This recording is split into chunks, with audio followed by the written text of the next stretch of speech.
ರಾಜಕಾರಣ ಅಂದರೆ ರಾಜಕಾರಣಕ್ಕೆ ಒಂದು ಮೌಲ್ಯ ಅನ್ನೋದು ಇತ್ತು. ಆದರೆ ಇತ್ತೀಚಿನ ದಿನಗಳಲ್ಲಿ ಆ ಮೌಲ್ಯ ಮಾಯ ಆಗ್ಬಿಟ್ಟೈತೆ. 1998 ನಮ್ಮ ಇಡೀ ಬೆಂಗಳೂರು ಇದು ನಾರ್ತ್ ತಾಲೂಕಿಗೆ 280 ಮಿನಿ ವಾಟರ್ ಸ್ಕೀಮ್ ಮಾಡಿಸ್ತು, 18 ಓವರ್ ಹೆಡ್ ಮಾಡಿಸ್ತು, 420 ಸ್ಕೂಲ್ ಬಿಲ್ಡಿಂಗ್ ಮಾಡಿಸ್ತು. ನಾವು ನಮ್ಮ ಶ್ರೀಮತಿಯವರ ಅಧ್ಯಕ್ಷ ಆದಾಗ ಇಷ್ಟು ಕೆಲಸ ಮಾಡಿಸ್ತು. ಇವತ್ತು ನಮ್ಮ ಅಜ್ಜಿ 500 ರೂಪಾಯಿಗೆ ತಗೊಂಡಂಥ ಆಸ್ತಿ, ಹಳ್ಳಿ ಮೇಲೆ ವ್ಯಾಪಾರ ಮಾಡಿ 500 ರೂಪಾಯಿ ಕೊಟ್ಟು ತಗೊಂಡಿದ್ರಲ್ಲ ಆಸ್ತಿ, ಇವತ್ತು ಅದನ್ನು ಕಳಿದಂಗೆ ಹಂಗೆ ಉಳಿಸ್ಕೊಂಡಿದ್ದೀನಿ. ಇವತ್ತು 100 ಕೋಟಿ ಆಸ್ತಿ. ಅಬ್ಬಬ್ಬಬ್ಬ, 100 ಹೆಣ ಬಿದ್ದಿರೋಂಥ ಜಾಗನ ನಮ್ಮ ಪುಣ್ಯಾತ್ಮರು ಎಸ್ ಟಿ ಸೋಮಶೇಖರ್, ಹೆಸರು ಹೇಳ್ಬೇಕು, ಎಸ್ ಟಿ ಸೋಮಶೇಖರ್ ಪಾಪ ಭಾಳ ಒಳ್ಳೆ ಜನ. ಯಾಕೆಂದರೆ ಭೂಮಿ ನುಂಗೋದ್ರಲ್ಲಿ, ಪಾರ್ಕ್ಗಳು ನುಂಗೋದ್ರಲ್ಲಿ ಭಾಳ ನಿಸ್ಸೀಮರು.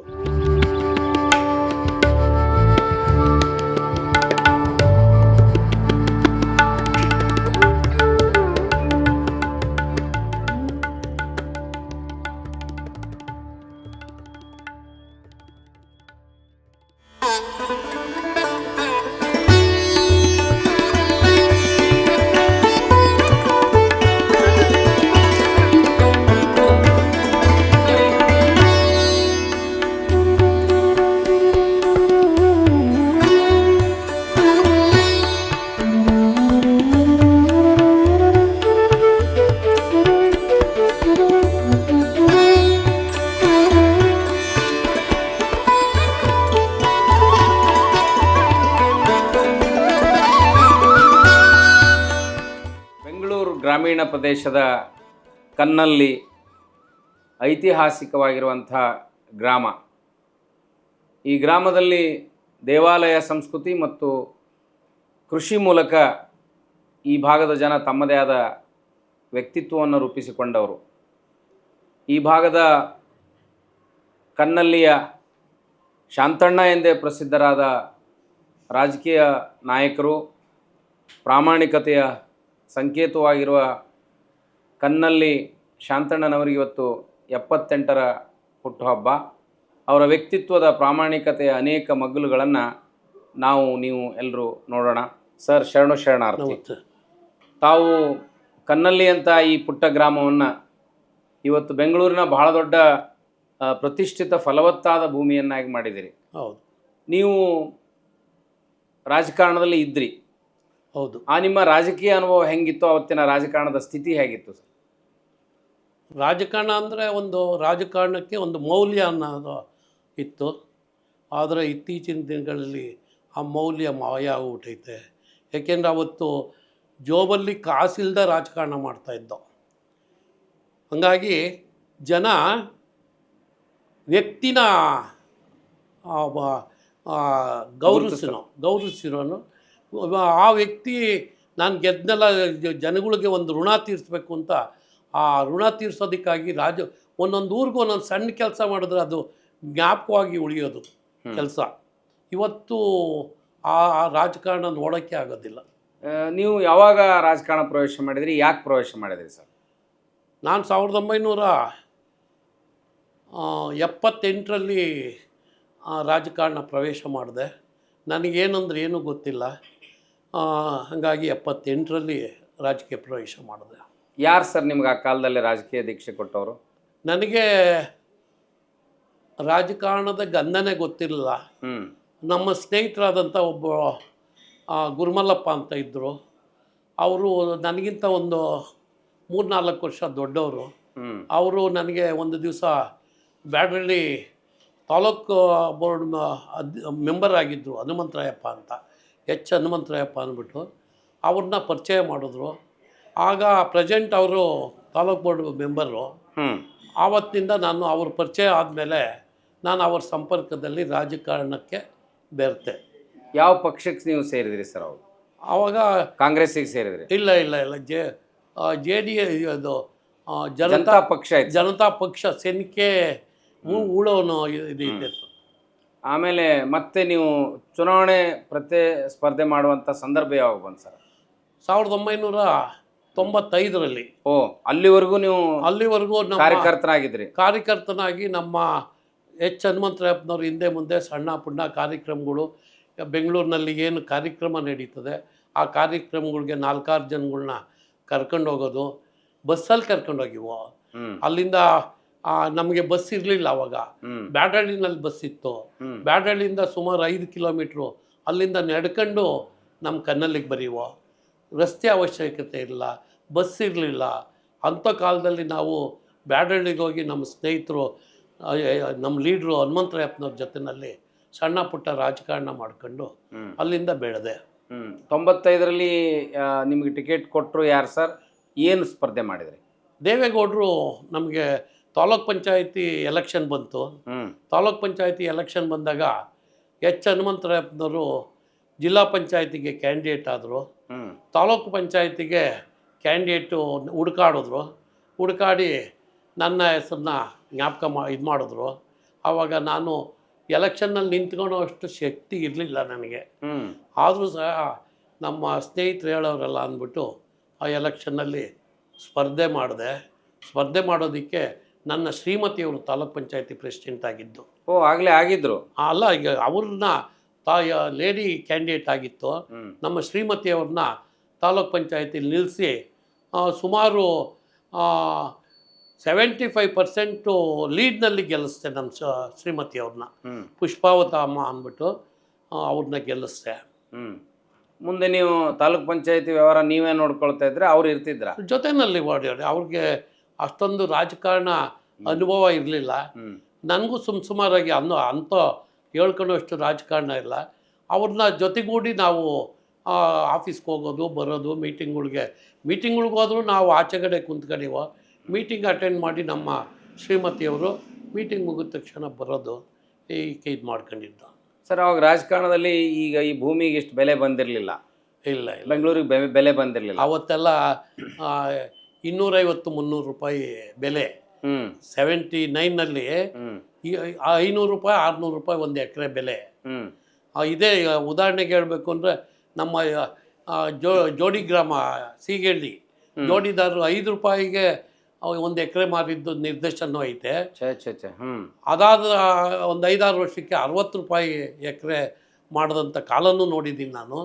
ಹಂಗಾಗಿ ಸುಮಾರು 78-80 ಇಸ್ವಿಲಿ ಅವತ್ತೆಲ್ಲ 1.5 ಲಕ್ಷ, 1 ಲಕ್ಷನೂ ಇಲ್ಲ, 55-60 ಲಕ್ಷ, 60,000 ರೂಪಾಯಿ. ಲಕ್ಷಗಳು ಇರಲಿಲ್ಲ. ನೀವು ಆ ರಾಜಕಾರಣದಲ್ಲಿ 87ನೇ ಇಸ್ವಿಲೂ 55-60 ಸಾವಿರ ರೂಪಾಯಿ ಎಕರೆ. ಸರ್, ಅವಾಗ ನೀವು ಮುಖ್ಯವಾಗಿ ರಾಜಕಾರಣದ ಮೂಲಕ ಈ ಪ್ರದೇಶಕ್ಕೆ ಏನು ಅನುಕೂಲ ಮಾಡಿಕೊಟ್ರಿ, ಏನು ಲಾಭ ಮಾಡಿಕೊಟ್ರಿ?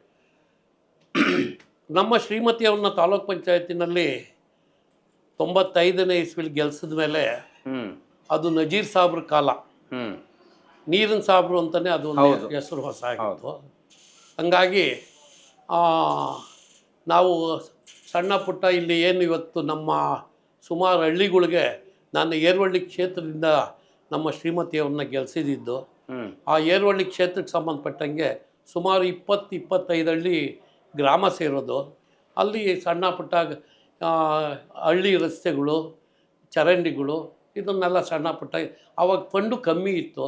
ಹಂಗಾಗಿ ಸಣ್ಣ ಪುಟ್ಟ ಕೆಲಸಗಳನ್ನ ಮಾಡಿಕೊಟ್ಟಿದ್ದೀವಿ. ಅದಾದಮೇಲೆ 98ರಲ್ಲಿ ನಮ್ಮ ಶ್ರೀಮತಿಯವ್ರನ್ನ ಅಧ್ಯಕ್ಷರು ಮಾಡಿದ್ರು. ಅಧ್ಯಕ್ಷರು ಮಾಡಿದಾಗ ಏನಾಯಿತು, ಅವಾಗ ನಜೀರ್ ಸಾಬ್ರಂತ ನೀರಿನ ವಾಟ್ರ್ ಇದೆಲ್ಲ ಇತ್ತು. ಆವಾಗ ನನಗೆ ಈ ಕ್ಷೇತ್ರ ದೊಡ್ಡದಾಯಿತು. ಅಧ್ಯಕ್ಷ ಆದಮೇಲೆ ಇದು ಕನ್ನಳ್ಳಿ ಗ್ರಾಮ ನಾರ್ತ್ ತಾಲೂಕಿಗೆ ಕೊನೆ ಗ್ರಾಮ ಆದರೆ ಇವತ್ತು ಕೆಂಪೇಗೌಡ ಏರ್ಪೋರ್ಟ್ ಹತ್ರ ಮಾರೇನಹಳ್ಳಿ ಅಂತ ಐತೆ, ಆ ಮಾರೇನಹಳ್ಳಿವರೆಗೂ ವ್ಯಾಪ್ತಿ ಸೇರ್ತು. ಅಷ್ಟು ದೊಡ್ಡ ವ್ಯಾಪ್ತಿ, ಅಷ್ಟು ದೊಡ್ಡ ಪಂಚಾಯತಿಗೆ. ಹೌದು, ಅಧ್ಯಕ್ಷ ಆದಾಗ ಸೇರ್ತು. ಹಂಗಾಗಿ ದೇವನಹಳ್ಳಿ ರೋಡು ITC ಫ್ಯಾಕ್ಟ್ರಿ ಇದೆಯಲ್ಲ, ಅಲ್ಲಿವರೆಗೂ ಸೇರೋದು. ದೊಡ್ಡಬಳ್ಳಾಪುರ ರಸ್ತೆ ಕುಸ್ತಿ ಬಸಪ್ಪ ಸರ್ಕಲ್ವರೆಗೂ ಸೇರೋದು. ತುಮಕೂರು ರಸ್ತೆ ಲಕ್ಷ್ಮೀಪುರದವರೆಗೂ ಸೇರೋದು. ಮಾಗಡಿ ರಸ್ತೆ ತಾವರೆಕೆರೆವರೆಗೂ ಸೇರೋದು. ಇಷ್ಟು ದೊಡ್ಡ ಕ್ಷೇತ್ರ. ಈ ದೊಡ್ಡ ಕ್ಷೇತ್ರದಲ್ಲಿ 6 ಜನ MLA ಕ್ಷೇತ್ರ ಬರೋರು. 6 ಜನ MLAಗಳು ಕೂಡ ನಿಮ್ಮ ತಾಲೂಕ್ ಪಂಚಾಯತಿ ಅಂಡರ್ನಲ್ಲೇ ಬರೋರು, ನಮ್ಮ ಅಂಡರಲ್ಲೇ ಬರೋದು. ಹಂಗಾಗಿ ನಮಗೆ ತಾಲೂಕ್ ಪಂಚಾಯತಿಲಿ ಮೊಟ್ಟ ಮೊದಲನೇದಾಗಿ ಶಂಕರ್ ನಾಯ್ಕ್ ಆರೋಗ್ಯ ಸಚಿವರಾಗಿದ್ದರು. ಹ್ಮ್ ಆರ್ ಅಶೋಕ್ ಅವರು first term M L A ನಾವು ಅಧ್ಯಕ್ಷರಾದಾಗ. ಆಮೇಲೆ Devanahalli Chandranna M L A ಆಗಿದ್ದರು. ಬಸಲಿಂಗಪ್ಪ ಅವ್ರ ಮಗ Prasanna Kumar M L A ಆಗಿದ್ದರು. ಮುನಿಯಪ್ಪ, ಈ 5 ಜನ ಎಮ್ ಎಲ್ ಎ ಕ್ಷೇತ್ರ ನಮ್ಮ ವ್ಯಾಪ್ತಿಗೆ ಬರೋದು. ಹಂಗಾಗಿ ನಾವು ಅವ ಹಳ್ಳಿಗೂ ನೀರಿನ ವ್ಯವಸ್ಥೆ ಮಾಡಿದ್ದು ಅದೇ ಪ್ರಥಮ. ಹ್ಮ್ 1998 ನಮ್ಮ ಇಡೀ ಬೆಂಗಳೂರು ಇದು ನಾರ್ತ್ ತಾಲೂಕಿಗೆ 280 ಮಿನಿ ವಾಟರ್ ಸ್ಕೀಮ್ ಮಾಡಿಸ್ತಾವೆ. 18 ಓವರ್ ಹೆಡ್ ಮಾಡಿಸ್ತಾವೆ. 420 ಸ್ಕೂಲ್ ಬಿಲ್ಡಿಂಗ್ ಮಾಡಿಸ್ತಾವೆ. ನಾವು ನಮ್ಮ ಶ್ರೀಮತಿಯವ್ರ ಅಧ್ಯಕ್ಷರಾದಾಗ ಇಷ್ಟು ಕೆಲಸ ಮಾಡಿಸ್ತಾವೆ. ಅದ್ಭುತವಾದ ಕೆಲಸ ಮಾಡಿಸ್ತಾವೆ ಸರ್. ಅವಾಗ ಈ ಪ್ರದೇಶವನ್ನು ಈ ಬೆಂಗಳೂರು ಪ್ರಾಧಿಕಾರ ಅಥವಾ ಈ ಬೆಂಗಳೂರಿನ ಬೃಹತ್ ಬೆಂಗಳೂರಿನ ಪಾಲಿಕೆಯವರು ವಶಪಡಿಸ್ಕೊಳ್ಳೋಕೆ ಪ್ರಯತ್ನ ಮಾಡಿದ್ರು ಅಂತ ಕೇಳಿದ್ವಿ. ಅದೇನಾಯ್ತು ಸರ್? ಇಲ್ಲ, ಅದು ಏನಾಯಿತು ಅಂದರೆ ನಮ್ಮ ಈ T Somashekar M L A ಆದಮೇಲೆ ಸುಮಾರು 2-3 ಸಾರಿ ಪ್ರಪೋಸಲ್ ಬಂತು ನಮ್ಮ ಕೊಡಗಳ್ಳಿ ಪಂಚಾಯತಿನ BBMPಗೆ ಸೇರಿಸ್ಕೊಬೇಕು ಅಂತ.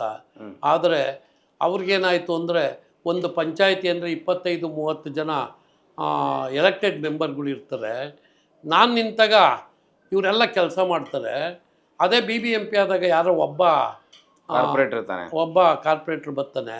ಒಬ್ಬ ಮಾಡೋ ಬದಲು 30-40 ಜನ ಇರ್ತಾರೆ ಒಂದು ಪಂಚಾಯತಿಲಿ ಅಂದ್ಬಿಟ್ಟು ನಮ್ಮ ಸೋಮಶೇಖರೇ ಅಡ್ಗಾಲ್ ಹಾಕಿ BBMPಗೆ ಸೇರೋಕ್ಕೆ ಬಿಡಲಿಲ್ಲ.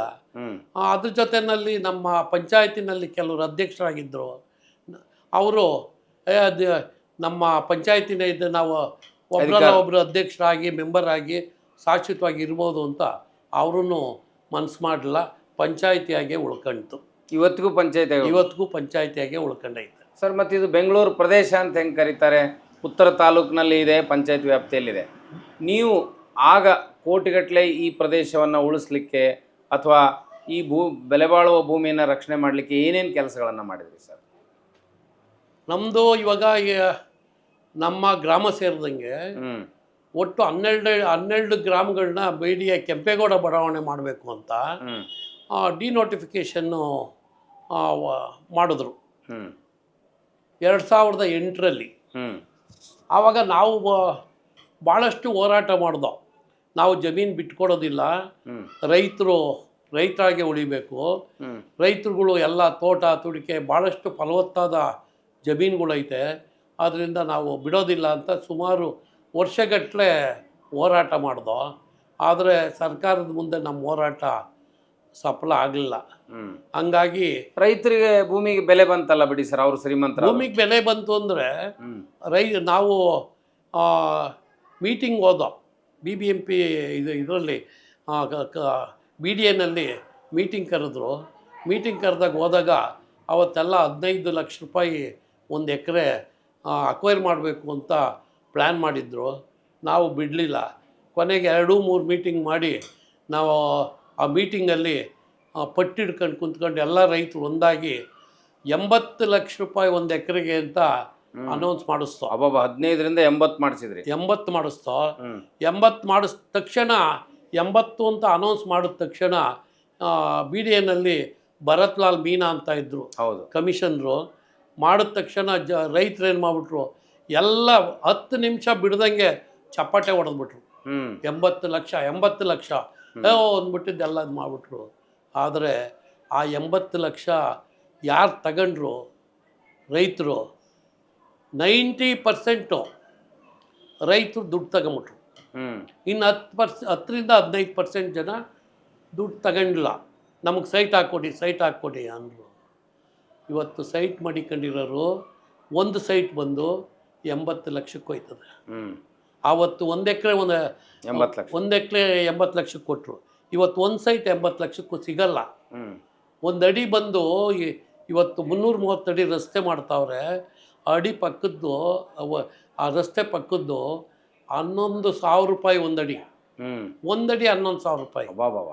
ಆ ಒಳಗಡೆ ಇವಾಗ ಕೆಂಪೇಗೌಡ ಬಡಾವಣೆ ಮಾಡಿರೋದು 6ರಿಂದ 7,500 ರೂಪಾಯಿ ಒಂದಡಿ.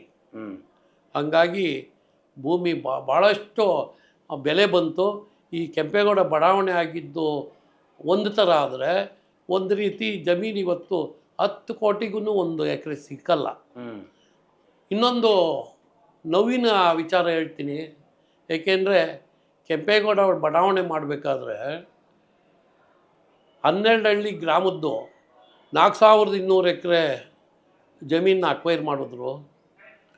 4200 ಎಕರೆನಲ್ಲಿ ಒಂದು 150-200 ಎಕರೆ ಬಿ ಡಿ ಎನಲ್ಲಿ ಎಲ್ಲ ಲಂಚ ತಿಂದ್ಬಿಟ್ಟು ಸುಮಾರು 106 ಎಕರೆ ಜಮೀನನ್ನ ಕೈ ಬಿಟ್ಟರು. ಇದ್ರ ಮಧ್ಯೆ 420 ಎಕರೆ ಜಮೀನು ಮಧ್ಯೆ ಕನ್ನಲ್ಲಿ, ಫಸ್ಟ್ ಸ್ಟೇಜ್ ಕನ್ನಲ್ಲಿ, ಕೆಂಚನಪುರ, ಸೂಲಿಕೆರೆ ಅರ್ಧ ಭಾಗದಿಂದ ಈಚೆಗೆ 700 ಎಕರೆ ಇಂಡಸ್ಟ್ರಿ ಝೋನ್ ಮಾಡಿದ್ರು. ಫ್ಯಾಕ್ಟ್ರಿಗಳಿಗೆ ಇದಕ್ಕೆಲ್ಲ ಅನುಕೂಲ ಆಗಲಿ ಅಂತ. ಆ 700 ಎಕರೆ ಇಂಡಸ್ಟ್ರಿ ಆಗಿದ್ದರೆ ಈ ಭಾಗದ ಜನ ಭಾಳಷ್ಟು ಉದ್ಯೋಗ ಸಿಗೋದು, ಭಾಳಷ್ಟು ಇಂಡಸ್ಟ್ರಿ ಬರೋದು, ಕೆಲಸಕ್ಕೆ ಇವತ್ತೇನು ಪೀಣ್ಯ ಸ್ಟೇಜಲ್ಲಿ ಸೆಕೆಂಡ್ ಸ್ಟೇಜಲ್ಲಿ ಐತೆ ಅದಕ್ಕಿಂತ ಅದ್ಭುತವಾದ ಇಂಡಸ್ಟ್ರಿ ಬರೋದು. ಹಂಗಾಗಿ ಆ ಇಂಡಸ್ಟ್ರಿ ಜಾಗಗಳನ್ನ ಈ ಬಿ ಡಿ ಎನವ್ರು ಏನೂ ಮಾಡಲಿಲ್ಲ. ಲೇಔಟ್ ಆಸೆಗೆ ಬಿದ್ದರು ಇವರೆಲ್ಲ, ಏನೂ ಮಾಡಲಿಲ್ಲ. ಈ ದೊಡ್ಡವ್ರು ಏನಿದ್ರು, ಯಾರು ಇವಾಗ ಚಲುವರಾಯ ಸ್ವಾಮಿ ಅಂತವರು, ಪುಟ್ಟಣ್ಣ ಅಂತವರು, ಈ MLC ಪುಟ್ಟಣ್ಣ ಇಂಥವರು 60 ಎಕರೆ 70 ಎಕರೆ 80 ಎಕರೆ ಆ ಇಂಡಸ್ಟ್ರಿ ಝೋನಲ್ಲಿ ಇದ್ದಂಥ ಜಾಗಗಳನ್ನ ಕಲರ್ ಬದಲಾಯಿಸ್ಕೊಂಬಿಟ್ಟು ಲೇಔಟ್ ಮಾಡಿ ದುಡ್ಡು ಮಾಡ್ಕೊಂಡ್ರು. ಸರ್, ತಾವು ರಾಜಕಾರಣಕ್ಕಿದ್ರಿ, ಅಷ್ಟೆಲ್ಲ ಹೆಸರು ಮಾಡಿದ್ರಿ, ನೀವು MLA ಅಥವಾ ರಾಜಕಾರಣಕ್ಕೆ ಬರೋಕ್ಕೆ ನೀವು ಮನಸ್ಸು ಮಾಡಲಿಲ್ಲ? ಮನಸ್ಸು ಮಾಡಿದ್ದೋ ತಾಲೂಕ್ ಪಂಚಾಯತಿ ಮುಗಿದ ಮೇಲೆ ನಮ್ಮ ಆರ್ ಅಶೋಕ್ ಅವರು ಉತ್ತರಳ್ಳಿ 4 ಕ್ಷೇತ್ರ ಆಯಿತು. ದೊಡ್ಡ ಕ್ಷೇತ್ರ ಉತ್ತರಳ್ಳಿ 4 ಕ್ಷೇತ್ರ ಆದಾಗ ನಮ್ಮ ಆಡಳಿತನ ನೋಡಿ ಅಶೋಕ್ ಅವರು ಯಶವಂತಪುರ ನೀವು ಇಟ್ಕೊಂಬಿಡಿ, ನಾನು ಪದ್ಮನಾಭ ಕಡೆ ಹೋಗ್ತೀನಿ ಅಂದ್ಬಿಟ್ಟು ಸಲಹೆ ಹೇಳಿದ್ರು. ಆ ಟೈಮ್ಗೆ ನಾನು ಜಮೀನು ಮಾರಿ ಸ್ವಲ್ಪ ದುಡ್ಡಿತ್ತು ನನ್ನ ಹತ್ರ. ನಿಮ್ಮ ಆರ್ಥಿಕ ಸ್ಥಿತಿ ಹೇಗಿತ್ತು ಸರ್? ಇಲ್ಲ, ಆರ್ಥಿಕ ಸ್ಥಿತಿ ಭಾಳಷ್ಟು ಬಡ ಕುಟುಂಬ ನಂದು. ಏಕೆಂದರೆ ನನ್ನ ಅಜ್ಜಿ ಚನ್ನಬಸಮ್ಮ ಅಂದ್ಬಿಟ್ಟು ನನ್ನ ಅಜ್ಜಿ ಹಳ್ಳಿ ಮೇಲೆ ವ್ಯಾಪಾರ ಮಾಡೋದು. ಕಡಲೆಕಾಳು ಉಸ್ಲಿ, ಹೆಸ್ರು ಕಾಳು ಉಸ್ಲಿ ಮಾಡಿಬಿಟ್ಟು ಹಳ್ಳಿ ಮೇಲೆ ವ್ಯಾಪಾರ ಮಾಡೋದು. ಹಳ್ಳಿ ಮೇಲೆ ವ್ಯಾಪಾರ ಮಾಡಿ ಕೂಡಿಕ್ಕಿದ ನಮ್ಮ ತಾತ ಒಂದು ಸ್ವಲ್ಪ ಶುದ್ಧ ಪೋಲಿ ಅಂತೆ. ಅವರು ತಾತ ಪೋಲಿ, ಅಜ್ಜಿ ಭಾಳ ಬುದ್ಧವಂತೆ. ನಮ್ಮ ತಾತ ಏನು ಮಾಡೋದು, ಕಾಸು ಸಿಕ್ಕರೆ ಸಾಕು ಆ ಕೊಡಗಳ್ಳಿ ಅಲ್ಲಿ ಇಲ್ಲಿ ಹೋಗಿ ಇಸ್ಪೀಟ್ ಆಡೋದು, ಚಕ್ಕಬರ ಆಡೋದು, ದುಡ್ಡು ಹಾಳು ಮಾಡ್ಕೊಂಬಂದು ಮನೆಗೆ ಬರೋದು. ಇಷ್ಟೇ ಕೆಲಸ ಅವ್ರು ಮಾಡ್ತಿದ್ದು. ಆವಾಗ ನಮ್ಮ ತಾತನೂ ನಮ್ಮ ಅಜ್ಜಿನೂ ನಮ್ಮ ತಂದೆ ಅವರು ಒಂದು ಕೈಯಾಗಿ ಅವರು ಹಳ್ಳಿ ಮೇಲೆ ವ್ಯಾಪಾರ ಮಾಡಿ ಒಂದು ಸ್ವಲ್ಪ ಆಸ್ತಿ ಸಂಪಾದನೆ ಮಾಡಿದ್ರು. ಇವತ್ತು ನಮ್ಮ ಅಜ್ಜಿ 500 ರೂಪಾಯಿಗೆ ತಗೊಂಡಂಥ ಆಸ್ತಿ, ಹಳ್ಳಿ ಮೇಲೆ ವ್ಯಾಪಾರ ಮಾಡಿ 500 ರೂಪಾಯಿ ಕೊಟ್ಟು ತಗೊಂಡಿದ್ರಲ್ಲ ಆಸ್ತಿ, ಇವತ್ತು ಅದನ್ನು ಕಳಿದಂಗೆ ಹಂಗೆ ಉಳಿಸ್ಕೊಂಡಿದ್ದೀನಿ. ಇವತ್ತು 100 ಕೋಟಿ ಆಸ್ತಿ. ಅಬ್ಬಬ್ಬಬ್ಬ!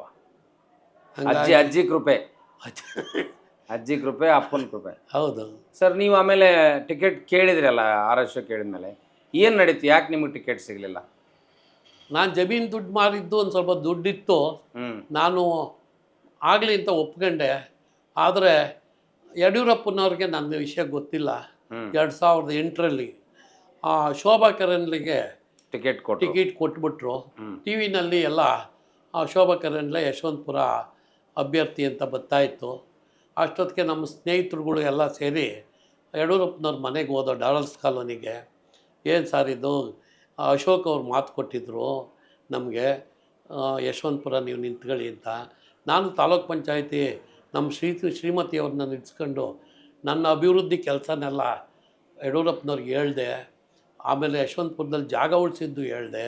ಯಶವಂತಪುರದಲ್ಲಿ ಏನು ಜಾಗ ಉಳಿಸಿದ್ರಿ ಸರ್? ನಮ್ಮ ತಾಲೂಕ್ ಪಂಚಾಯತಿ ಪ್ರಾಪರ್ಟಿ ಅದು 480 ಕೋಟಿ ರೂಪಾಯಿ ಆಸ್ತಿ. ಅದನ್ನು ನೀವು ತಾಲೂಕ್ ಪಂಚಾಯತಿ ಉಳಿಸ್ಕೊಂಡ್ರಿ? ನಮ್ಮ ತಾಲೂಕು ಯಾರು ಅದನ್ನು ಅಕ್ವೈರ್ ಮಾಡ್ಕೊಳಕ್ಕೆ ಪ್ರಯತ್ನ ಮಾಡಿದ್ರು? ಮಹಾನಗರ ಪಾಲಿಕೆ ಅಕ್ವೈರ್ ಮಾಡ್ಕೊಳಕ್ಕೆ ಮಾಡಿದ್ರು ಆ ಜಾಗನ. ಆವಾಗ ನಾನು ಬಿಡಲಿಲ್ಲ, ಇದು ನಮ್ಮ ತಾಲೂಕ್ ಪಂಚಾಯತಿ ಪ್ರಾಪರ್ಟಿ ಅಂದ್ಬಿಟ್ಟು ನಾನು ಹೈಕೋರ್ಟಲ್ಲಿ ಚೀಫ್ ಜಸ್ಟಿಸ್ ಮುಂದೆ ಹಾಕಿ ಅದು ತಾಲೂಕ್ ಪಂಚಾಯತಿ ಪ್ರಾಪರ್ಟಿ ಅಂತ ಡಿಕ್ಲೇರ್ ಮಾಡಿಸ್ದೆ. ಒಂದು. ಎರಡನೇದು ಚಿಕ್ಕಬಾಣಾವರದಲ್ಲಿ ಒಂದು 44 ಎಕರೆ ಆ ಗೆಳೆಯರ ಬಳಗದ್ದು ಒಂದು 36 ಎಕರೆ, ನಮ್ಮ ಇಒ ಮತ್ತು PO ಬೋಗಸ್ ರೆಕಾರ್ಡ್ ಮಾಡಿಬಿಟ್ಟು 880 ಬೋಗಸ್ ಖಾತೆ ಹೊಡೆದ್ಬಿಟ್ಟಿದ್ರು. ಅದನ್ನು ಹಿಡ್ದಾಕಿ ಅದನ್ನು ಒಬ್ಬ ಇಒ, ಒಬ್ಬ PO, ಒಬ್ಬ ಸೆಕ್ರೆಟ್ರಿನ ಸಸ್ಪೆಂಡ್ ಮಾಡಿ ಆ ಜಾಗ ಉಳಿಸ್ದೆ. ಇವತ್ತು ಅದ್ಭುತವಾದ ಕಾಲೇಜ್ ಆಗೈತೆ. ನಮಗೆ ನಾನು ಉಳಿಸಿದ ಜಾಗ ಅಂತ ನಮ್ಗೆ ಹೆಮ್ಮೆ ಐತೆ. ಸರ್, ನೀವು ಜಾಗ ಉಳಿಸಿದ್ರಿ, ಒಳ್ಳೆ ಕೆಲಸ ಮಾಡಿದ್ರಿ, ಪ್ರಾಮಾಣಿಕ ರಾಜಕಾರಣ ಮಾಡಿದ್ರಿ, ಆದ್ರೆ ನಿಮ್ಗೆ MLA ಆಗೋ ಯೋಗವನ್ನು ಇವ್ರು ಕೊಡಲಿಲ್ಲಲ್ಲ. ಇರಲಿ, ಪರವಾಗಿಲ್ಲ. ಇವಾಗ ಅದು ಸಿಗೋಂಥ ಅವಕಾಶ ತಪ್ಪಿತು. ಯಾಕೆಂದರೆ ಯಡಿಯೂರಪ್ಪನವ್ರಿಗೆ ನನ್ನ ವಿಷಯ ಗೊತ್ತಿದ್ದರೆ ಯಡಿಯೂರಪ್ಪನವ್ರು ಮನೆಗೆ ಕರೆದು ಕೊಡೋರು ನನಗೆ ಟಿಕೆಟು. ಆದರೆ ಅಶೋಕು ಯಡಿಯೂರಪ್ಪನವ್ರಿಗೆ ವಿಷಯ ಮುಟ್ಟಿಸ್ತಾ ಇರೋದ್ರಿಂದ ನನಗೆ ಅಲ್ಲಿ MLA ಟಿಕೆಟ್ ಮೋಸ ಆಯಿತು. ಹಂಗಾಗಿ ಯಡಿಯೂರಪ್ಪನವರು ಒಳ್ಳೆ ನಿಗಮ ಮಂಡಳಿ ಚೇರ್ಮನ್ ಮಾಡಿಬಿಡ್ತೀನಿ, ಒಂದು ವಾರದ ಮುಂದೆ ಗೊತ್ತಾಗಿದ್ರು ಶೋಭಾಗಿ ಬೇರೆ ಕಡೆ ಕೊಡಿವೆ, ನೀನು ಇದ್ಬಿಡಪ್ಪ ಅಂದರು. ಆಯಿತು ಅಂತ ನನಗೆ ಯಾವ ನಿಗಮ ಮಂಡಳಿ ಚೇರ್ಮನ್ನು ಯಾವುದು ಬೇಡ, ಒಳ್ಳೇದಾಗಲಿ, ನಾನು ನಿಮ್ಮ ಪಕ್ಷದಲ್ಲೇ ಇರ್ತೀನಿ, ಏನು ತೊಂದರೆ ಇಲ್ಲ ಅಂದ್ಬಿಟ್ಟು ಹೇಳ್ಬಿಟ್ಟು ಬಂದ್ಬಿಟ್ಟು ಏನು ಮಾಡಿದೆ, ಈ ಎಲೆಕ್ಷನ್ಗೆ ಖರ್ಚು ಮಾಡೋಂಥ ಸ್ವಲ್ಪ ಉಳಿತಾಯದ ಹಣ ಇತ್ತಲ್ಲ, ಅದನ್ನೇನು ಮಾಡಿದೆ, ಒಂದೊಂದೇ ಇಂಡಸ್ಟ್ರಿಗೆ ಹೊರಟೋದೆ. ಇಂಡಸ್ಟ್ರಿಗೆ ಹೋಗಿ ಫ್ಯಾಕ್ಟ್ರಿ ಸೆಟ್ಗಳು ಕಟ್ಟಿ. ಸರ್, ನಿಮ್ಮ ಇಂಡಸ್ಟ್ರಿ ಬ್ಯಾಕ್ಗ್ರೌಂಡ್ ಇರಲಿಲ್ಲಲ್ಲ? ಬ್ಯಾಕ್ಗ್ರೌಂಡೇ ಇಲ್ಲ ನನಗೆ. ಇಂಡಸ್ಟ್ರಿ ಬಿಲ್ಡಿಂಗ್ ಕಟ್ಕೊಡಿ ಅಂತ ನನಗೆ ಬಂದರು. ಅವಾಗ ಕೊಟ್ಟಾಗ ಒಂದೊಂದೇ ಬಿಲ್ಡಿಂಗ್ ಕಟ್ಕೊಟ್ಟು 30 ಫ್ಯಾಕ್ಟ್ರಿ ಕಟ್ಟಿದ್ದೀನಿ. 10,000 ಅಡಿ ಎಲ್ಲ ಸ್ವಂತ ಇಟ್ಕೊಂಡಿದ್ದೀರಿ ಸರ್? ಸ್ವಂತ 5 ಎಕರೆ ಜಾಗದಲ್ಲಿ ಇಂಡಸ್ಟ್ರಿ ಮಾಡಿದ್ದೀನಿ. ಇವತ್ತು 5 ಎಕರೆ ಜಾಗದಲ್ಲೂ ಇಂಡಸ್ಟ್ರಿ ಐತೆ. 900 ಜನ ಕೆಲಸ ಮಾಡ್ತಾವ್ರೆ. ನನಗೆ ಒಂದು ಖುಷಿ ಏನು ಅಂದರೆ, ಇವತ್ತು ನಿರುದ್ಯೋಗಿಗಳು ಭಾಳಷ್ಟು ನಿರುದ್ಯೋಗಿ ಹಳ್ಳಿಗಳಲ್ಲಿದ್ದರು. ಆದರೆ ಸರ್ಕಾರ ನಿರುದ್ಯೋಗಿನ ನಿವಾರಣೆ ಮಾಡೋಕ್ಕೆ ಆಯ್ತಾ ಇಲ್ಲ. ಆದರೆ ನನ್ನೊಂದು ಅಳಿಲ್ ಸೇವೆ 900 ಜನಕ್ಕೆ ನಾನು ಜಾಗದಲ್ಲಿ ಕೆಲಸ ಕೊಟ್ಟಿದ್ದೀವಲ್ಲ, ಅದು ನನಗೆ ಖುಷಿ ಐತೆ. ಹಂಗಾಗಿ ನಮ್ಮ ಮಕ್ಕಳು ಸ್ವಲ್ಪ ಮೆಜಾರಿಟಿಗೆ ಮೆಜಾರಿಟಿಗೆ ಬಂದಮೇಲೆ ನಮ್ಮ ಮಕ್ಕಳಿಗೆ ಇಂಡಸ್ಟ್ರಿ ಇದೆಲ್ಲ ನೋಡ್ಕೊಳ್ರಪ್ಪ ಅಂದ್ಬಿಟ್ಟು ಬಿಟ್ಟು ಒಂದು ಸಮಾಜಕ್ಕೆ ಏನಾದರೂ ಮಾಡಬೇಕು ಅನ್ನೋ ಒಂದು ಪರಿಕಲ್ಪನೆ ಬಂತು. ಹಂಗಾಗಿ ಒಂದು ರುದ್ರಭೂಮಿ ಮಾಡಬೇಕು ಅಂತ ಅಂದ್ಬಿಟ್ಟು MP ಪ್ರಕಾಶ್ ಅವರು ಇದು ಶ್ರೀಕಂಠಯ್ಯನವ್ರ ಕಾಲದಲ್ಲಿ 8 ಎಕರೆ ಜಾಗನ ಕನ್ನಳ್ಳಿ ಸರ್ವೆ ನಂಬರ್ 97 ಜಾಗನ 8 ಎಕರೆ ಜಾಗ ಕೊಟ್ಟಿದ್ದರು. ಆದರೆ ಜಾಗ ಕೊಡಬೇಕಾದ್ರೆ DC ಅವ್ರು ಏನು ಮಾಡಿದ್ರು, ನಮ್ಮ ಕೊಡಗೇಳಿ ಪಂಚಾಯತಿಗೆ ಕೊಟ್ಟರು 8 ಎಕರೆ ಜಾಗನ. ಪಂಚಾಯತಿ ಅಧ್ಯಕ್ಷರಾಗಿದ್ದವ್ರು ಏನು ಮಾಡಿದ್ರು, ಇದು ನಾವು ಅಭಿವೃದ್ಧಿ ಮಾಡೋಕ್ಕಾಗಲ್ಲ, ನಮಗೆ ಬೇಕಿಲ್ಲ ಅಂದರು. ಆಮೇಲೆ ಕೊನೆಗೆ ಅಷ್ಟೊತ್ತಿಗೆ ವಿಜಯನಗರದಲ್ಲಿ ಒಂದು ಸಿದ್ಧವನ ಟ್ರಸ್ಟ್ ಅಂತ ಇತ್ತು. ಸಿದ್ಧವನ ಟ್ರಸ್ಟ್ಗೆ ಪಂಚಾಯತಿಲಿ ಒಂದು ರೆಜುಲೇಷನ್ ಮಾಡಿಬಿಟ್ಟು ಇದನ್ನು ನೀವು ಮುಂದುವರ್ಸ್ಕೊಂಡು ಹೋಗಿ ಅಂತ ಅವ್ರ ಹ್ಯಾಂಡ್ ಓವರ್ ಕೊಟ್ಬಿಟ್ರು ಪಂಚಾಯತಿನವರು. ಸಿದ್ಧವನ ಟ್ರಸ್ಟ್ನವರು ಏನೂ ಮಾಡೋಕ್ಕಾಗಲ್ಲ, 10 ವರ್ಷ ಹಂಗೆ ಮಡಿಕೊಂಡಿದ್ರು. ಹಂಗಾಗಿ 10 ವರ್ಷ ಆದಮೇಲೆ ಸಿದ್ಧವನ ಟ್ರಸ್ಟ್ನವರು ಚಾಮರಾಜಪೇಟೆ ಇದಕ್ಕೆ ಮರ್ಜ್ ಮಾಡಿಬಿಟ್ರು. ಅಲ್ಲಿ ಚಾಮರಾಜಪೇಟೆನಲ್ಲಿ ಬೇಲಿಮಠ ಸ್ವಾಮಿಗಳಿದ್ದರು, ಅವ್ರಿಗೆ ಮರ್ಜ್ ಮಾಡಿಬಿಟ್ರು. ಮರ್ಜ್ ಮಾಡಿದ್ರು ಸಹ ಅವರು ಡೆವಲಪ್ ಮಾಡಲಿಲ್ಲ, ಅವರು ಏನು ಮಾಡೋಕ್ಕೆ ಹೋಗಲಿಲ್ಲ. ಹಂಗಾಗಿ ಸುಮ್ಮನೆ ವಾರಕ್ಕೆ 15 ದಿನಕ್ಕೆ ಬರೋದು, ಜಮೀನು ನೋಡೋಕ್ಕೆ ಒಂದು ಕಾರಲ್ಲಿ 7-8 ಜನ ಮೆಂಬರ್ಗಳು ಬರೋರು, ನೋಡ್ಕೊಳ್ಳೋದು ಹೋಗೋದು, ಇಷ್ಟು ಕೆಲಸ ಮಾಡ್ತಿದ್ರು. ನಾನು ನೋಡಿ ಸಾಕಾಗಿ ಒಂದು ದಿವಸ ಕ್ಲಾಸ್ ತೊಗೊಂಡೆ, ಏನಕ್ಕೆ ಬರ್ತೀರಾ ನೀವೆಲ್ಲ, ಭೂಮಿ ಬೆಲೆ ಇವತ್ತು ಗಗನಕ್ಕೆ ಏರ್ತದೆ, ನೀವು ಬಂದು ನೋಡ್ಕೊಂಡು ಹೋಗ್ಬಿಟ್ರೆ ಜಮೀನು ಉಳಿತದ, ನಾಳೆ ಯಾರೋ ಬಂದು ಆ ಜಮೀನು ಮೇಲೆ ಕುಂತ್ಕೊಳ್ತಾರೆ, ಯಾಕೆ ಮಾಡ್ತೀರಾ ಇವೆಲ್ಲ ಅಂದ್ಬಿಟ್ಟು ಏನು ಮಾಡಿದೆ, ರೇಗಾಡಿದೆ. ಅಷ್ಟೊತ್ತಿಗೆ ಸ್ವಾಮಿಗಳು ಏನು ಮಾಡಿದ್ರು, ಏನು ಮಾಡ್ಬೇಕು ಹೇಳಪ್ಪ ಅಂದರು. ಏನು ಮಾಡೋದಲ್ಲ ಬುದ್ಧಿ, ಏನಾದರೂ ಒಂದು ಸರ್ಕಾರದಿಂದ ಕೊಟ್ಟವ್ರು ಏನಾದರೂ ಮಾಡಬೇಕು ಅಂದೆ. ಆವಾಗ ಏನು ಮಾಡ್ಬೋದು ಹೇಳಪ್ಪ ಅಂದರು. ಇಲ್ಲ, ನಾಳೆ ಶನಿವಾರ ಅವತ್ತು, ಭಾನುವಾರ ದಿವಸ ನಾನು JCB ಬಿಟ್ಬಿಟ್ಟು ಲೆವೆಲ್ ಮಾಡಿಸ್ತೀನಿ, ನೀವು ಬನ್ನಿ, ಆಮೇಲೆ ಏನು ಮಾಡ್ಬೋದು ಅಂತ ಹೇಳಿವ್ರಾ ಅಂತ ಕಳಿಸ್ಬಿಟ್ಟೆ. ಸತತವಾಗಿ 3 ದಿವಸ 3 JCB ಇಟ್ಕೊಂಡು ಎಲ್ಲ ಜಮೀನು ಕಾಡಾಗಿತ್ತು. ಎಷ್ಟು ಎಕರೆ ಇತ್ತು ಸರ್ ಅದು? 8 ಎಕರೆ. 8 ಎಕರೆ ಕಾಡಿದ್ದಂಗಿತ್ತು. ಆ ಗಿಡ ಮರ ಎಲ್ಲ ಇದು ಮಾಡಿ ಮಟ್ಟ ಮಾಡಿಸ್ದೆ. ಮಟ್ಟ ಮಾಡಿಸ್ತನೋ ಈ ಸುತ್ತ ತಳ್ಳಿ ಜನಕ್ಕೆ ಕಂಡುಬಿಡ್ತು. ಏನು ಎಲ್ಲ ಲಿಂಗಾಯತರು ಆಸ್ತಿ ಮಾಡ್ಕೊಳ್ತಾವ್ರೆ ಇಷ್ಟೊಂದು ಅದ್ಭುತವಾದ ಜಾಗ ಅಂತ. ಆಮೇಲೆ ಕೊನೆಗೆ ಜನ ಎಲ್ಲ ನನ್ನ ಹತ್ರ ಬಂದರು, ನಮ್ಗೆ ಅರ್ಧ ಬಿಟ್ಕೊಡಿ. ನಾನು ನೋಡಪ್ಪ, ಇದು ಬಿಟ್ಕೊಡೋಕ್ಕೆ ನನ್ನ ಆಸ್ತಿ ಅಲ್ಲ, ಶ್ರೀಕಂಠಯ್ಯನವ್ರ ಕಾಲದಲ್ಲಿ ಈಗಾಗಲೇ 20 ವರ್ಷ ಆಗೈತೆ ಮಾಡಿಕೊಟ್ಟು, ಇದರಲ್ಲಿ ಭಾಗ ಮಾಡ್ಕೊಳೋಂಥ ಪ್ರಶ್ನೆ ಬರಲ್ಲ. ನಿಮಗೆ ಬೇಕಾ? ನೋಡಿ, ಪಕ್ಕದಲ್ಲೇ ಒಂದು ಜಾಗ ಐತೆ 4.25 ಎಕರೆ, ಅದ್ರದ್ದೆಲ್ಲ ರೆಕಾರ್ಡ್ ತಗೊಂಬಂದೆ. ರೆಕಾರ್ಡ್ ತಗೊಂಬಂದು ನೋಡಿ, ಇದು 4.25 ಎಕರೆ ಕನ್ನಳ್ಳಿ ಮತ್ತು ಹೊಸಳ್ಳಿ ಗ್ರಾಮಗಳಿಗೆ ರುದ್ರಭೂಮಿ ಅಂದ್ಬಿಟ್ಟು ಮಾಡಿಕೊಡ್ತೀನಿ ಅಂತ ಹೇಳಿ, ಕೊನೆಗೆ ರಾತ್ರೋರಾತ್ರಿ ಒಂದು ಆ ಜಮೀನ್ ಮೇಲೆ ಬೋರ್ಡ್ ಹಾಕಿ ಹೆಸರು ಬರೆದು ಈ ರುದ್ರಭೂಮಿ ಆ ರುದ್ರಭೂಮಿ ಎರಡೂ ಸೇರಿ ಒಂದೇ ದಿವಸ 5-6 ಜನ ಸ್ವಾಮಿಗಳ್ನ ಕರೆಸಿ ಪೂಜೆ ಮಾಡಿಸಿ ಶುರು ಮಾಡ್ದೋ. ಆ ಪೂಜೆ ಮಾಡೋ ಟೈಮ್ನಲ್ಲಿ ಇತರೆ ಜನ ಒಂದು ಕಡೆ ನಿಂತಿದ್ದರು, ನಮ್ಮ ಲಿಂಗಾಯತರು ಒಂದು ಕಡೆ ನಿಂತಿದ್ದರು. ನಮಗೆ ಭಾಳ ನೋವಾಯಿತು. ಯಾಕೆಂದರೆ ನನ್ನ ಜೀವಮಾನದಲ್ಲಿ ಯಾವತ್ತೂ ಜಾತಿ ಹಿಂಗಡಿಸೇ ಇರಲಿಲ್ಲ. ಏಕೆಂದರೆ ನಾನು ರಾಜಕಾರಣ ಮಾಡುವಾಗ ಎಲ್ಲ ಪ್ರತಿಯೊಂದು ಜನಾಂಗನೂ ನನಗೆ ಸಹಾಯ ಮಾಡಿದರು, ಬೆಂಬಲ ಕೊಟ್ಟಿದ್ದರು. ಹಾಗಾಗಿ ಎರಡು ಭಾಗವಾಗಿ ನಿಂತಿದ್ರಲ್ಲ, ಅದು ನನಗೆ ಭಾಳಷ್ಟು ನೋವಾಗೋಯಿತು. ಹಾಗಾಗಿ ಕೆಲವರು ಮುಖ್ಯಸ್ಥನ ಕರೆದು ನನ್ನ ಮೇಲೆ ನಂಬಿಕೆ ಇಡಿ, ನಿಮ್ಗೆ ಈ ಜಾಗ ಮಾಡೇ ಕೊಡ್ತೀನಿ, ಕಾಂಪೌಂಡ್ ಹಾಕ್ಕೊಡ್ತೀನಿ ಅಂತ ಹೇಳಿದೆ. ಕೊನೆಗೆ ಯಾರೂ ನಂಬಲಿಲ್ಲ, ಜನ ದಂಧೆ ಎದ್ದುಬಿಡ್ತು. ಕೊನೆಗೆ JCB ಬಿಟ್ಟು ಪಾಯ ಹಾಕೋಣ ಅಂದ್ಬಿಟ್ಟು ಕಾಂಪೌಂಡ್ ಮಾಡೋದಕ್ಕೆ JCB ಬಿಟ್ಟೆ. ಆಗಲಿಲ್ಲ ನನ್ನ ಕೈಲಿ. ಏನು ಜನ 100 ಜನ ನಿಂತ್ಕೊಂಬಿಟ್ರು. ಕೊನೆಗೆ ನಾನೇನು ಮಾಡಿದೆ, ಒಂದೇ ಒಂದು ಆರ್ಡ್ರ್ ಕಾಪಿ ಇತ್ತು, MP ಇವರು ಶ್ರೀಕಂಠಯ್ಯನವ್ರ ಕಾಲದಲ್ಲಿ ಮಂಜೂರು ಮಾಡಿಕೊಟ್ಟಂಥ ಒಂದು ಪತ್ರ ಇತ್ತು ನನ್ನ ಹತ್ರ. ಆ ಪತ್ರ ತಗೊಂಡೋಗಿ ಬ್ಯಾಡಳ್ಳಿ ಇದರಲ್ಲಿ ರಾಮನಗರ SP ನಮಗೆ, ಆ ರಾಮನಗರ ಹೋಗಿ SP ಮುಂದೆ ಕೂತ್ಕೊಂಡೆ. ಸರ್, ಹಿಂಗೆ ಈ ಒಂದು ರುದ್ರಭೂಮಿ ವೀರಶೈವ ರುದ್ರಭೂಮಿ ಅಂತ, ವೀರಶೈವ ರುದ್ರಭೂಮಿ ಕನ್ನಳ್ಳಿ ಅಂತ ಅಡ್ರೆಸ್ ಇತ್ತು, ಇದಕ್ಕೊಂದು ಬಂದೋಬಸ್ತ್ ಮಾಡಿಕೊಡಿ, ನಾವು ಕಾಂಪೌಂಡ್ ಹಾಕಬೇಕು ಅಂತ ಕೇಳಿದೆ. ಆದಾಗ ಪಾಪ ಅವರು ಬಂದೋಬಸ್ತು ಹಾಕ್ಕೊಡ್ತೀನಪ್ಪ ಅಂದ್ಬಿಟ್ಟು ತಾವರೆಕೆರೆಗೆ ಫೋನ್ ಮಾಡಿದ್ರು. ತಾವರೆಕೆರೆಯಲ್ಲಿ ಶಿವಸ್ವಾಮಿ ಅಂತ ಇದ್ದರು ಸರ್ಕಲ್ ಇನ್ಸ್ಪೆಕ್ಟ್ರು, ಅವ್ರಿಗೆ ಫೋನ್ ಮಾಡಿದ್ರು, ಇವ್ರಿಗೆ ಬಂದೋಬಸ್ತ್ ಮಾಡಿಕೊಡಪ್ಪ ಅಂತ. ಅವರು ನಮ್ಮ ಲಿಂಗಾಯತರೇನೆ. ಅವರು ಹೇಳಿದ ತಕ್ಷಣ ಬೆಳಿಗ್ಗೆನೇ ನಮಗೆ ಹೋದೆ, ಸ್ಟೇಷನ್ನಲ್ಲಿ ಕಂಡೆ. ನೀವು ಯಾವತ್ತು ಕೆಲಸ ಶುರು ಮಾಡ್ತೀರಾ ಮಾಡಿ, ನಾನು ಬಂದೋಬಸ್ತ್ ಕೊಡ್ತೀನಿ ಅಂದರು. ನಾನು ಸೋಮವಾರದಿಂದ ಮಾಡ್ತೀನಿ ಅಂದೆ. ಸೋಮವಾರ ಆಯಿತು, ನಾನು ಬಂದೋಬಸ್ತ್ ಕೊಡ್ತೀನಿ ಅಂದ್ಬಿಟ್ಟು ಒಂದು ವ್ಯಾನ್ ಹಾಕಿದ್ರು, ಒಂದು 10 ಜನ ಪೊಲೀಸ್ ಹಾಕ್ಕೊಟ್ರು. ನಾನೇನು ಮಾಡಿದೆ, ಒಂದು 60 ಜನ ಕೆಲಸಗಾರರನ್ನ ಬಿಟ್ಟು ಎರಡೂ ಕಡೆ, ಒಂದು ಕಡೆ 30 ಜನ, ಇನ್ನೊಂದು ಕಡೆ 30 ಜನ, ಅಲ್ಲೇ ಜಾಗದ ಮಧ್ಯಭಾಗದಲ್ಲಿ ಒಂದು ಶಾಮಿಯಾನ ಹಾಕಿ ಅಲ್ಲೇ ಊಟ ಉಪಚಾರಗಳನ್ನೆಲ್ಲ ಅಲ್ಲೇ ಮಾಡಿಸಿ, ಬರೋವಂಥ ಆಳುಗಳಿಗೆ ಬರೋವಂಥ ಜನಗಳಿಗೆ ಅಲ್ಲೇ ಮಾಡಿಸಿ ಎಲ್ಲ 2 ತಿಂಗಳಷ್ಟೊತ್ತಿಗೆ ಸುತ್ತುವರೆದು ಕಾಂಪೌಂಡ್ ಮಾಡಿ ಗೇಟ್ ಹಾಕಿ ಆ ರುದ್ರಭೂಮಿನ ಬಂದೋಬಸ್ತ್ ಮಾಡಿದೆ. ಸರ್, ಅದು ಯಾರ ಆಡಳಿತದಲ್ಲಿತ್ತು? ನಿಮ್ಮ ಆಡಳಿತಕ್ಕೆ ತೊಗೊಂಡಿರಲಿಲ್ಲ ನೀವು? ನಾವು ತಗೊಂಡಿರಲಿಲ್ಲ. ಚಾಮರಾಜಪೇಟೆ ಬೇಲಿಮಠ ಸ್ವಾಮಿಗಳ ಆಡಳಿತದಲ್ಲಿತ್ತು. ಮತ್ತು ಅದನ್ನು ನೀವು ಹ್ಯಾಂಡ್ ಓವರ್ ಮಾಡ್ಕೊಳ್ಳಾರ್ದ ಯಾಕೆ ಅಭಿವೃದ್ಧಿ ಮಾಡಿದ್ರಿ? ಯಾಕೆಂದ್ರೆ ನಮ್ಮ ಜನಾಂಗಕ್ಕೆ ಬೇಕು. ಈಗೂ ನಿಮ್ಮ ಅಂಡರ್ನಾಗ ಬರಲಿಲ್ಲ ಅದು? ಇಲ್ಲ, ಇವತ್ತು ನನ್ನ ಇನ್ಚಾರ್ಜಲ್ಲೇ ಐತೆ ಪೂರ್ತಿ. ಪ್ರತಿಯೊಂದು ಒಂದು ಶವ ಸಂಸ್ಕಾರದಿಂದ ಹಿಡ್ಕೊಂಡು, ಪ್ರತಿಯೊಂದು ಅಲ್ಲಿ ಕ್ಲೀನಿಂಗ್ನಿಂದ ಹಿಡ್ಕೊಂಡು, ಅಚ್ಚುಕಟ್ಟು ಅಂತ ಹಿಡ್ಕೊಂಡು ಪ್ರತಿಯೊಂದು ಕೆಲಸನೂ ನನ್ನ ಹ್ಯಾಂಡರಲ್ಲಿ ಐತೆ. ಚಾಮರಾಜಪೇಟೆ ಅವತ್ತೇನೋ ಸಿದ್ದವನ ಟ್ರಸ್ಟ್ನವರು ಮರ್ಜ್ ಮಾಡಿದ್ದು ಬಿಟ್ಟರೆ ಇನ್ಯಾವುದೋ ಆಡಳಿತ ಇಲ್ಲ ಅವ್ರದ್ದು. ಪೂರ್ತಿ ನಮ್ಮ ಹ್ಯಾಂಡವರಲ್ಲೇ ಐತೆ. ಅದು ಬೋರ್ವೆಲ್ ಇರ್ಬೋದು, ಪಂಚಾಯತಿಗೆ ಬೋರ್ವೆಲ್ ಹಾಕ್ಸ್ಕೊಡಿ ಅಂದೆ, ಹಾಕ್ಸ್ಕೊಡ್ಲಿಲ್ಲ. ಕೊನೆಗೆ ನನ್ನ ಸ್ವಂತ ದುಡ್ಡಿನಲ್ಲಿ 2.25 ಲಕ್ಷ ರೂಪಾಯಿ ಖರ್ಚು ಮಾಡಿ ನೀರಿನ ವ್ಯವಸ್ಥೆ ಮಾಡಿದೆ. ಇವತ್ತು ಯಾವುದೇ ಒಂದು ರುದ್ರಭೂಮಿಗೆ ಹೋದರೆ ಕೈ ತೊಳೆಯೋಕ್ಕೆ ನೀರಿರಲ್ಲ. ಅದೇ ಚಾಮರಾಜಪೇಟೆಗೆ ಹೋದರೆ ಅಲ್ಲೆಲ್ಲೋ ಸಣ್ಣಗೆ ಒಂದು